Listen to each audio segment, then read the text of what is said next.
Fun fact: shortest war in history. Off the coast of mainland Tanzania lies Zanzibar, a semi-autonomous archipelago that today forms part of Tanzania. Back in 1890, however, Zanzibar was a British protectorate. After a revolution in 1964, it merged with Tanganyika to create the modern nation of Tanzania. But decades before that union, Zanzibar had already witnessed an extraordinary and astonishingly brief conflict. On August 27, 1896, the British Empire and Zanzibar went to war. The fighting lasted just 40 minutes, earning it the title of the shortest war in recorded history. The events unfolded quickly. 2 days earlier, Sultan Hamad bin Thuwaini had died suddenly.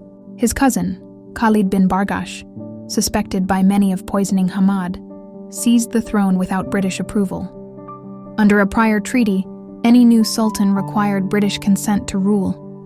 When Khalid refused to step down, the British declared his defiance an act of war and issued an ultimatum: abdicate by 9 Toipa a.m.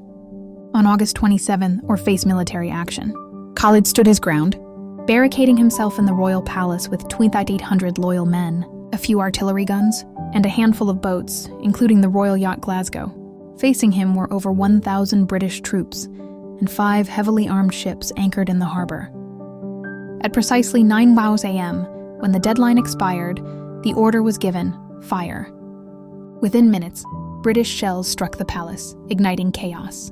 The Glasgow fired back but was quickly destroyed along with the other Zanzibari vessels. By 9:40, the palace was in ruins. More than 500 Zanzibaris were dead or wounded, and Khalid had fled to the German consulate to seek asylum. In less than an hour, the war was over. Britain installed Hamoud bin Mohammed as the new sultan, a ruler who, during his reign, would go on to abolish slavery on the island.